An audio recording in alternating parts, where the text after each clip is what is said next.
صادق صاحب ساری زندگی سعودیہ میں گزار آئے، لیکن جب واپس آئے تو بچوں کو بوجھ لگنے لگے۔ انہیں کوئی ٹھیک سے روٹی بھی نہ دیتا تھا۔ ایک دن انہوں نے اپنے مالک عربی کو فون کیا تو وہ انہیں دوبارہ سعودیہ لے گیا۔ تو بیٹے خوش ہو گئے کہ اب دوبارہ امبا کی کمائی آئے گی اور وہ عیاشیاں کریں گے۔ کچھ دن بعد صادق صاحب کی بیوی نے بیٹوں کے گھر کے سامنے والی کوٹھی خریدی اور وہاں شفٹ ہو گئیں، اور اگلے دن 40 دیگیں پکا کر غریبوں کو کھلائی تو سارے بیٹے بیوی بچوں کو لے کر وہاں چلے گئے۔ ان کے قدموں تلے سے زمین نکل گئی، کیونکہ ماں نے ان کے ساتھ۔ ابا کا فون آیا اور صادق صاحب کی سعودیہ سے کال آئی تھی، اور پورے گھر میں ایک ہلچل سی مچ گئی تھی۔ سبھی لوگ نفیسہ بیگم کے آس پاس اکٹھا ہونا شروع ہو گئے۔ وہ بھی مسکراتے ہوئے اپنے بیٹے اور بہو اور ان کے بچوں کو دیکھ رہی تھی۔ سب کے چہروں پر چمک تھی، اور وہ جانتی تھی کہ سبھی کوئی نہ کوئی فرمائش کرنے کے لیے فون کے پاس آئے ہیں۔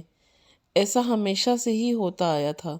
صادق صاحب جب سے سعودیہ گئے تھے، جب بھی فون کرتے تو فرمائشوں کی ایک لمبی لسٹ انہیں تھما دی جاتی تھی۔ دادا جان سے بولے میرے لیے امپورٹنٹ سائیکل بھیجیں، یہاں والی خراب ہو جاتی ہے جلدی، ان کا بڑا پوتا کہہ رہا تھا۔ نفیسہ بیگم مسکرا کر کال ریسیو کرنے کے لیے لگیں تو دوسری جانب صادق صاحب نے سب کی خیریت دریافت کی۔ میں پاکستان واپس آ رہا ہوں۔ صادق صاحب کے الفاظ تھے کہ گویا کوئی بم سا تھا جو سارے افراد کی سماعتوں پہ پھوٹا تھا۔ کچھ دیر پہلے چمکنے والے سب کے چہرے یکدم بجھ سے گئے، کیونکہ ابا واپس کیوں آ رہے ہیں؟ اچھی بھلی لگی ہوئی نوکری چھوڑ کر؟ آپ کو پتہ ہے پاکستان کے حالات، یہاں پر تو مرتے دم تک کمائی کرنی پڑتی ہے، بڑا بیٹا گھبرا کر بولا تھا۔ لیکن دوسری جانب صادق صاحب چند لمحے کے لیے خاموش سے ہو کر رہ گئے۔ بس اب مجھ سے پردیس نہیں کاٹا جاتا، مجھے سعودیہ آئے 25 سال گزر گئے ہیں۔ اب میں واپس اپنے بچوں کے درمیان آنا چاہتا ہوں۔ تم لوگ بھی تو مجھے بہت یاد آ رہے ہو، بس اس لیے میں چاہتا ہوں کہ اپنے پوتوں اور بچوں کے درمیان میں اپنی باقی کی زندگی گزاروں۔ صادق صاحب محبت بھرے لہجے میں کہہ رہے تھے، سب کو جیسے سانپ سونگھ گیا ہو۔ کچھ دیر پہلے جو سب ان کے آس پاس اکٹھے ہوئے تھے آہستہ آہستہ تتر بتر ہونے لگے۔ نفیسہ بیگم فون کو تھامے اکیلی رہ گئیں۔ انہوں نے ایک گہری سانس لی اور صادق صاحب سے ان کا حال احوال دریافت کرنے لگیں۔ کچھ دیر بعد صادق صاحب نے انہیں اپنی آنے کی تاریخ بتا کر فون بند کر دیا۔ نفیسہ بیگم فون ہاتھ میں لیے خاموش بیٹھی رہ گئیں۔ بیٹوں کے بدلتے چہرے ان کی نظروں سے چھپے نہ رہے تھے۔ انہیں وہ دن یاد ہے جب آج سے 25 سال پہلے صادق صاحب نوکری کی تلاش میں مارے مارے پھرتے رہے۔ 25 برس کی عمر، 3 بچے، بوڑھے والدین کا بوجھ، یہ سب کچھ ان کے دن رات کی پریشانی کا سبب تھا۔ پاکستان میں انہیں کوئی ایسا روزگار نہ ملا جس سے وہ اپنی فیملی کو پال سکتے۔ تھک ہار کر انہوں نے سعودیہ جانے کا فیصلہ کر لیا۔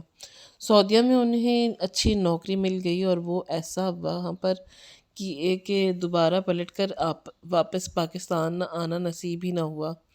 نفیسہ بیگم نے تنہا ان کے والدین کی خدمت کی اور اپنے بچوں کو پڑھایا لکھایا۔ صادق صاحب ہر مہینے بھاری رقم بھیجتے، کچھ عرصے والدین کے خیال رہے، پھر ان کا انتقال ہو گیا۔ نفیسہ بیگم نے تینوں بیٹوں کو خوب پڑھایا لکھایا اور اچھی نوکریوں پر فائز کیا۔ جب ان کی شادی کا وقت آیا تو صادق صاحب نے خود آنے کے بجائے بھاری رقم وہاں بچوں کے لیے بھیج دی تاکہ ان کے آنے پر نوکری کا حرج نہ ہو۔ ان کی بھیجی ہوئی رقم سے نفیسہ بیگم نے کئی تولے سونا اپنی بہوؤں کو ڈالا اور شاندار طریقے سے شادی کی۔ تینوں بہوئیں بہا کر گھر آئیں۔ ہر بیٹے کے ہاں مختلف موقعوں پر بچوں کی پیدائش ہوتی رہی۔ صادق صاحب جب بھی پاکستان آنے کی کوشش کرتے، کوئی نہ کوئی رکاوٹ ان کے راستے میں آ جاتی۔ حالانکہ ان کا دل اپنے بچوں اور پوتوں سے ملنے کے لیے اتنا بے چین تھا کہ ان کا بس نہ چلتا تھا کہ پاکستان پہنچ جائیں، اور اب آخر کار 50 برس کی عمر میں ان کا دل سعودی عرب سے بھر چکا تھا۔ انہوں نے اپنے عربی شیخ سے معذرت کر لی تھی جو ان کا بے حد خیال رکھتا تھا۔ جس وقت ان کی فلائٹ ایئرپورٹ پر اتری ان کی آنکھیں چمک رہی تھی۔ یقیناً ساری فیملی مجھے لینے کے لیے آئی ہوگی، سب کے سب بے تاب ہوں گے مجھ سے ملنے کے لیے۔ صادق صاحب اپنا سامان لے کر ایئرپورٹ سے باہر نکلے۔ انہوں نے بےتاب نگاہ ادھر ادھر دوڑائیں اور تب انہیں حیرت کا شدید جھٹکا لگا، کیونکہ سامنے نفیسہ بیگم کے علاوہ اور کوئی بھی نہیں تھا، صرف وہی تھی جو سفید رنگ کی چادر لپیٹے کھڑی تھی۔ 25 برس پہلے نفیسہ اور آج کی نفیسہ میں زمین آسمان کا فرق تھا، اور بدل تو صادق صاحب بھی چکے تھے، انہوں نے جوانی سے بڑھاپے میں داخل ہو چکے تھے۔ کیسے ہیں آپ؟ نفیسہ بیگم نے دھیمے سے کہا۔ باقی لوگ کیوں نہیں آئے؟ احمد، شبیر اور زبیر، وہ سب بھی تو بے چین ہوں گے مجھ سے ملنے کے لیے، صادق صاحب نے پرجوش لہجے میں کہا۔ تو نفیسہ بیگم چپ سی ہو گئیں، تینوں ہی آج نوکری سے چھٹی نہیں کر سکتے تھے، کوئی ضروری کام تھا، بچے اسکول گئے ہیں، اور میں نے کہا کہ سب سے پہلے آپ کو میں ہی دیکھوں، نفیسہ بیگم نے انہیں مسکرا کر کہا۔ نفیسہ بیگم نے جانے کے لیے رکشہ روکتے ہوئے کہا تو صادق صاحب دوسری مرتبہ حیران رہ گئے۔ تمہیں گاڑی لے کر کیوں نہیں آئی؟ گھر میں تین گاڑیاں ہیں تو صادق صاحب نے پوچھا تو نفیسہ بیگم بولی، تینوں گاڑیاں بچوں کے پاس ہیں، اور ویسے بھی میں نے کہا کہ جانا ہوتا ہے جو میں اپنے پاس گاڑی رکھوں، گھر نزدیک ہے، اب بھی ہم پہنچ جائیں گے۔ ان کا انداز ٹالنے والا تھا، صادق صاحب خاموش ہو گئے، جلد ہی گھر آن پہنچا۔ صادق صاحب کے خیالات کے برعکس گھر میں ان کا استقبال کے لیے کوئی خاص تیاری نہیں کی گئی تھی، نہ کوئی گرم جوشی دکھا رہا تھا اور نہ ہی کوئی رونق تھی، سب اپنے اپنے کام میں پڑے ہوئے تھے۔ اتنی خاموشی کیوں ہے؟ صادق صاحب کو عجیب سا لگا تھا۔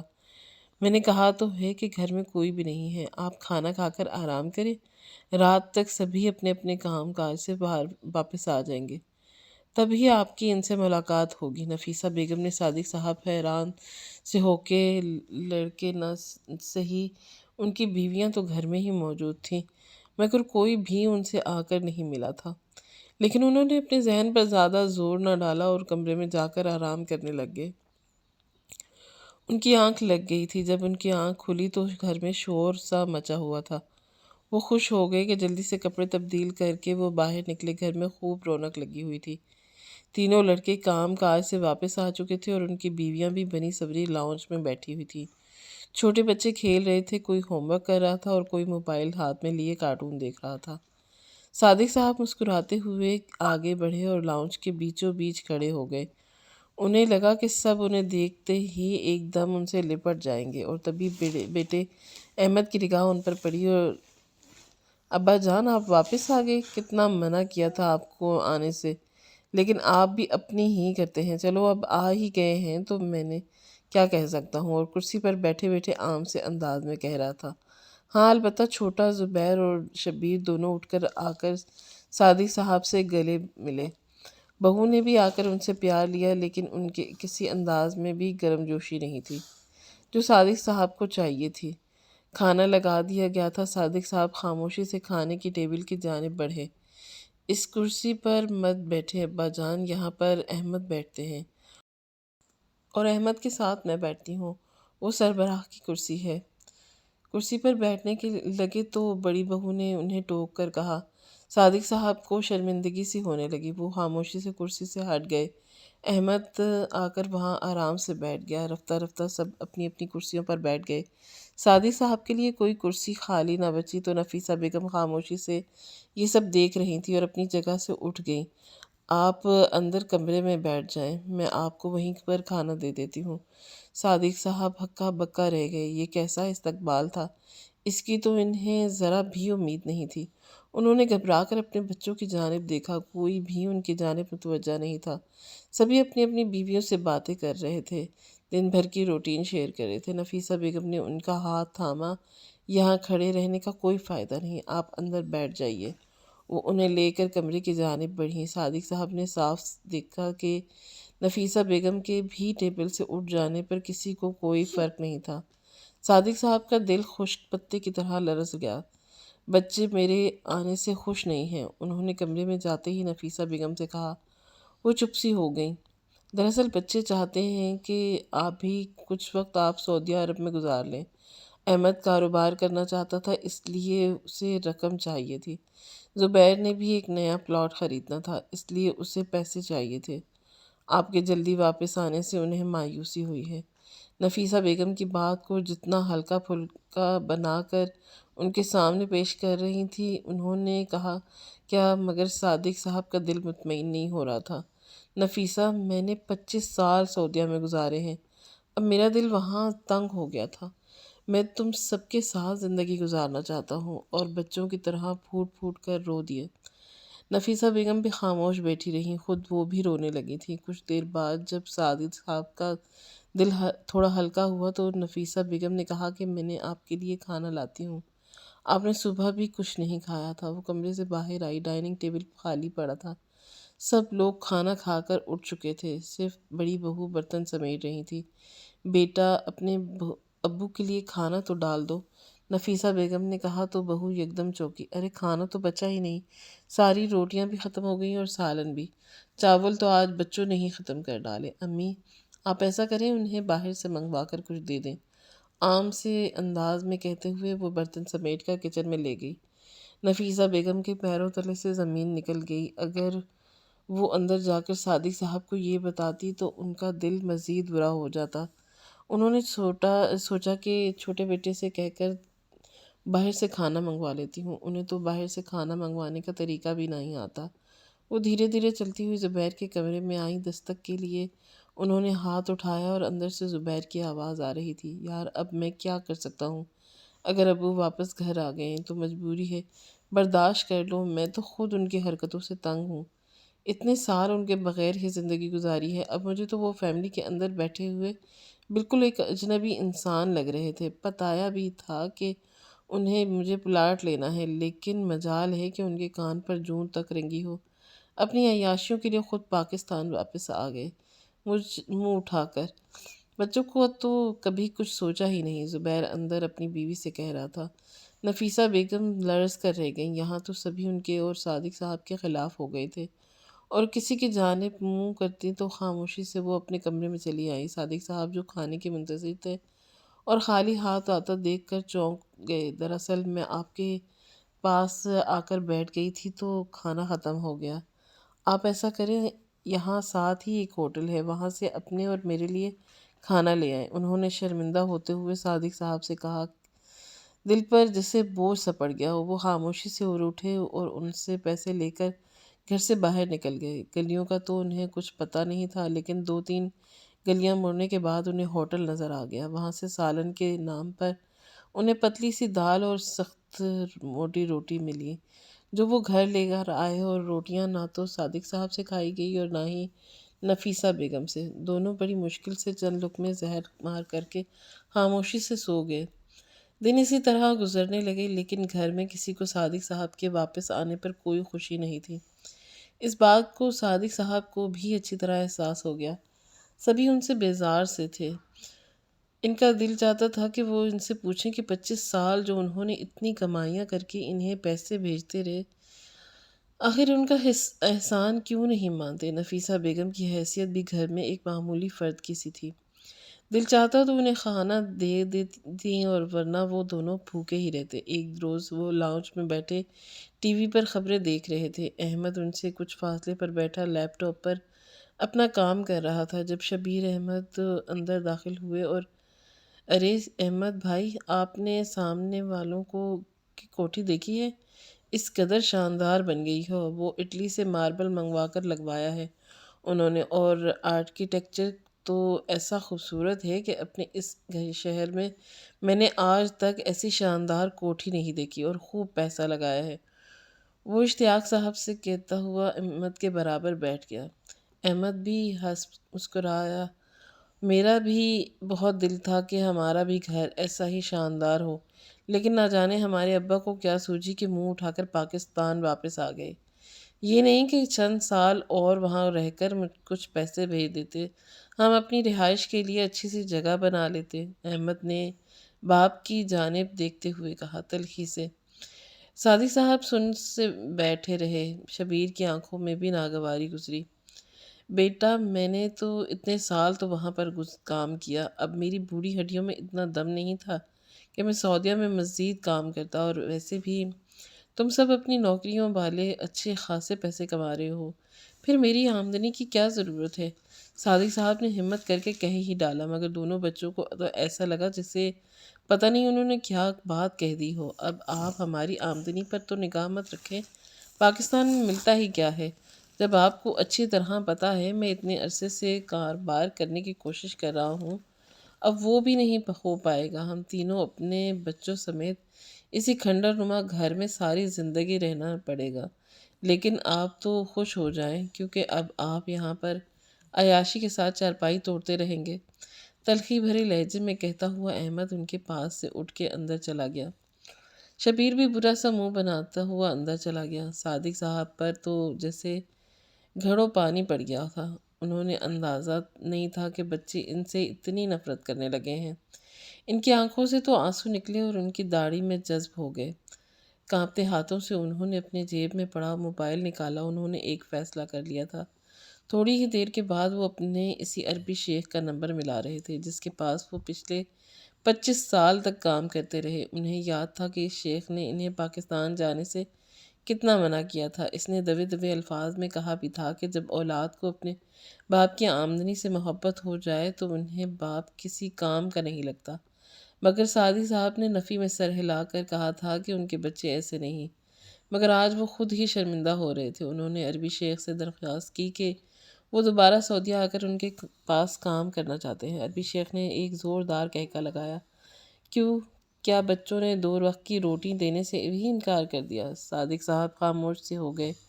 وہ اچھا آدمی تھا اور صادق صاحب سے اس کی اچھی خاصی دوستی تھی، اس لیے انہوں نے صادق صاحب کی بات مان لی اور اس عمر میں بھی دوبارہ انہیں اپنے پاس ملازمت پر رکھنے کی حامی بھر لی۔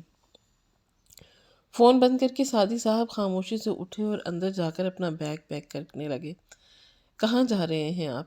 انہیں بیگ پیک کرتا دیکھ کر نفیسہ بیگم چونکی تھی۔ صادق صاحب نے انہیں دیکھا اور انہیں ہاتھ پکڑ کر اپنے پاس بٹھا دیا۔ کہنے لگے کہ ان سے بات کرتے ہوئے کہہ رہے تھے کہ نفیسہ بیگم کے چہرے کا رنگ متغیر سا ہو گیا، مگر ان کی آنکھوں میں آنسو بھی تھے۔ صادق صاحب کی بات انہیں سمجھ میں آ گئی تھی۔ میں فلائٹ بک کروا چکا ہوں، بس اب شام تک ہی واپس گھر میں ہوں، شام میں دوبارہ چلا جاؤں گا، انہوں نے کہا تو نفیسہ بیگم سر جھکا کر رہ گئیں۔ کتنے عرصے بعد تو وہ واپس آئے تھے، لیکن اب دوبارہ جا رہے تھے، وہ کچھ نہیں کہہ سکتی تھی۔ شام ہوئی تو سارے افراد گھر میں جمع تھے۔ ایسے میں صادق صاحب اندر سے اپنا سوٹ کیس لے کر باہر نکلے تو سبھی نے چونک کر دیکھا۔ خدا حافظ بچوں، میں دوبارہ سعودیہ جا رہا ہوں۔ مجھے اندازہ ہو گیا ہے کہ اس گھر میں میری کوئی جگہ نہیں۔ میرے عربی مالک نے مجھے دوبارہ فون کر کے بلا لیا ہے، صادق صاحب نے سنجیدگی سے کہا۔ تمام بیٹھے ہوئے افراد میں جیسے خوشی کی ایک لہر دوڑ گئی تھی۔ احمد جو صبح ان سے بدتمیزی کر رہا تھا یکدم اٹھا اور ان کے گلے لگ گیا۔ یقین نہیں آ رہا ابا جان، یہ تو بہت خوشی کی خبر ہے۔ آپ نے پہلے بتایا ہی نہیں کہ آپ جانے والے ہیں۔ ہم آپ کے لیے ایک شاندار دعوت کا انتظام کرتے۔ سبھی بیٹے ان کے پاس جمع ہو کر محبت بھرے جملے بول رہے تھے اور صادق صاحب تلخی سے مسکرا رہے تھے۔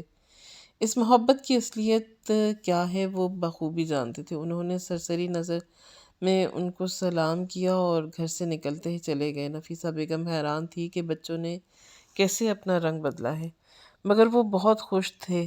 احمد اب پھر سے اپنا کاروبار کی باتیں کرنے لگا تھا۔ شبیر ارادے ظاہر کر رہا تھا کہ جیسے ہی باپ نے پیسے بھیجا وہ وہاں سامنے والی کوٹھی خرید لیں گے اور سارے کے سارے وہیں پر شفٹ ہو جائیں گے۔ نفیسہ بیگم خاموشی سے اندر اپنے کمرے میں چلی گئیں اور دن خاموشی سے گزرتے گئے، لیکن اب گھر میں بے تابی سے دوبارہ انتظار کیا جا رہا تھا کہ کب صادق صاحب سعودیہ سے رقم بھیجیں۔ لیکن ایک حیرت انگیز بات ہوئی تھی۔ احمد صاحب نے جب اب گھر پر فون کرنا بند کر دیا تھا۔ وہ فون اگر کرتے بھی تو رات کے 2-2:30 بجے کرتے، جب نفیسہ بیگم کے علاوہ کوئی ان سے بات نہ کر سکتا۔ بچے پوچھتے اماں ابا جان کا وہاں جاتے ہی نوکری مل تو گئی ہوگی نا، کہیں ایسا نہ ہو وہ چند دن بعد دوبارہ واپس آ جائیں۔ میں نے تو سامنے والوں سے بھی بات کر لی تھی کہ کوٹھی ہم خریدنے والے ہیں، مالک تیار ہے، تقریباً 3 کروڑ روپے مانگ رہا ہے وہ کوٹھی ہمارے نام کرنے کی۔ شبیر پر پروانے کی طرح منڈلاتا رہا، اماں سے پوچھتا رہا، مگر وہ کچھ نہ بولی۔ 1 مہینہ گزرا تو 2 مہینے گزرے، 3 مہینے گزرے، مگر صادق صاحب نے باہر سے کوئی رقم نہ بھیجی۔ اب ان کے تینوں بیٹے جھنجھلاتے ہوئے تھے، یار شبیر ابا کو فون کر کے پتہ تو کرو آخر کہاں رہ گئے۔ میں نے اب کاروبار کی ڈیل کر لی ہے اور مجھے رقم دینی ہے، اور تنگ ہونے لگے۔ نفیسہ بیگم پر بھی ان کا غصہ بڑھتا جا رہا تھا، مگر نفیسہ بیگم نے اپنے لب یوں سی لیے جیسے اب وہ کبھی کچھ بھی نہیں بولیں گے۔ 6 مہینے کا عرصہ گزرا، خاموشی سے گزر گیا تھا۔ سامنے والی کوٹھی بن کر مکمل طور پر تیار ہو چکی تھی۔ شبیر بے بسی بھری نظروں سے اس کوٹھی کو دیکھتا ہوا رہتا۔ تینوں بھائیوں کی ازلی خواہش تھی کہ وہ یہ کوٹھی خرید لیں۔ کوٹھی پر لگا ہوا برائے فروخت کا بورڈ انہیں چڑھاتا تھا۔ ایک روز احمد جاگا تو حیران رہ گیا۔ کوٹھی کا دروازہ کھلا تھا اور دروازے کے اوپر لکھا ہوا تھا برائے فروخت کا بورڈ بھی ہٹ چکا تھا۔ لگتا تھا کہ کوٹھی اب بک چکی ہے۔ احمد کے منہ سے سرسراتی ہی آواز نکلی۔ نفیسہ بیگم کی ساری بہوئیں اور بچے آس پاس جمع ہو گئے اور حسرت بھری نگاہوں سے اس کوٹھی کو دیکھ رہے تھے جہاں کوئی نیا شفٹ ہوا تھا، کیونکہ بالکل نیا فرنیچر ٹرک سے اتار کر ملازمین گھر کے اندر رکھوا رہے تھے۔ لگتا ہے کوئی بہت امیر شخص ہے جس نے یہ کوٹھی خریدی ہے۔ سامان بھی تو دیکھو کیسا اعلیٰ قسم کا منگوایا ہے۔ احمد کی بیوی لالچی بھری نظروں سے دیکھ رہی تھی۔ کہہ رہی تھی کہ کچھ دیر تک دیکھتے رہنے کے بعد بھی انہیں اندازہ نہ ہوا کہ کوٹھی کس نے خریدی ہے، تو وہ خاموشی سے گھر کے اندر چلے آئے۔ شام تک گھر میں ماتم زدہ ماحول چھایا رہا۔ احمد کی بیوی فوزیہ رات کو بنانے والے کھانے کی تیاری کر رہی تھی، جبکہ اچانک دروازے سے خالہ پروین اندر داخل ہوئیں۔ ان کی پڑوسن تھی۔ فوزیہ نے برا سا منہ بنایا۔ کیا بات ہے خالہ پروین، آج کیا چیز چاہیے آپ کو؟ فوزیہ نے پوچھا تو خالہ پروین ہنس دیں۔ ارے نہیں بیگی، مجھے اب تمہارے پاس آنے کی کیا ضرورت ہے؟ میں تو نفیسہ سے ملنے آئی تھی۔ نفیسہ اب سامنے والے گھر میں شفٹ ہو گئی تھی، تو میں صرف یہ پوچھنے آئی تھی کہ تم لوگ اس کے ساتھ نہیں ہیں کہ؟ خالہ پروین کی بات پر فوزیہ یکدم چونکی۔ اماں جان کہاں گئی؟ ان کون سے سامنے والے گھر میں اماں شفٹ ہو گئی ہیں؟ اس نے پوچھا، اور تبھی اسے خیال آیا کہ صبح سے نفیسہ بیگم گھر میں نہیں دکھائی دے رہی۔ ان کا وجود ان کے لیے فالتو تھا۔ کسی کو فرق نہیں پڑتا تھا کہ وہ باہر کمرے سے نکلی ہیں یا نہیں نکلی۔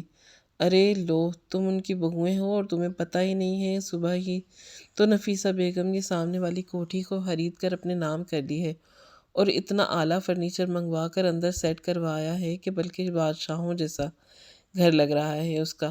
اور اس نے اعلان کیا ہے کہ آج شام میں پورے محلے کے تمام گھروں کی اس کے گھر والوں دعوت ہے۔ 40 دیگیں کھانے کی پکوا رہی ہیں، اور ماشاءاللہ صادق بھائی کی دوبارہ سعودیہ جانے سے تو ٹھیک ٹھاک دولت آ گئی۔